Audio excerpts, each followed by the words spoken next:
নাগেশ্বরীতে মাদ্রাসা সুপারের বিরুদ্ধে নিয়োগ বাণিজ্যের অভিযোগ।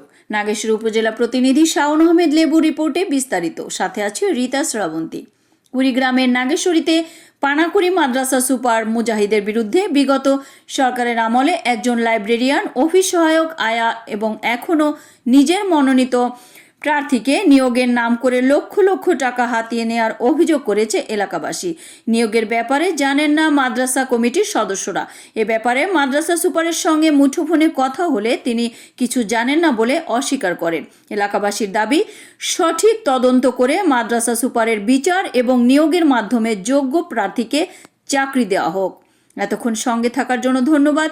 আই1 টিভির নিয়মিত আপডেট পেতে ভিজিট করুন আমাদের ওয়েবসাইট, ফেসবুক, ইনস্টাগ্রাম ও ইউটিউব চ্যানেলে। ফ্যাসিস্ট সরকারকে বিতাড়িত করার একটাই লক্ষ্য, যে চাকরির মধ্যে যাতে কোনো প্রকার বৈষম্য না থাকে।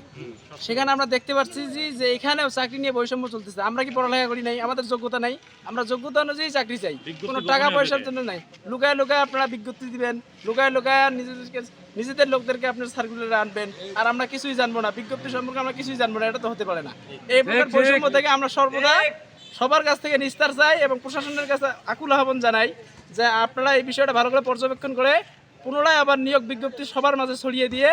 বিগত ফ্যাসিস্ট সরকারের আমলে 3টে নিয়োগ দিয়েছিল, একজন লাইব্রেরিয়ান, একজন পিয়ন, একজন মহিলা আয়া। কিন্তু এই 3জনের কাছ থেকে 23 থেকে 25 লক্ষ টাকা নিয়েছিল। কিন্তু আমরা এলাকাবাসী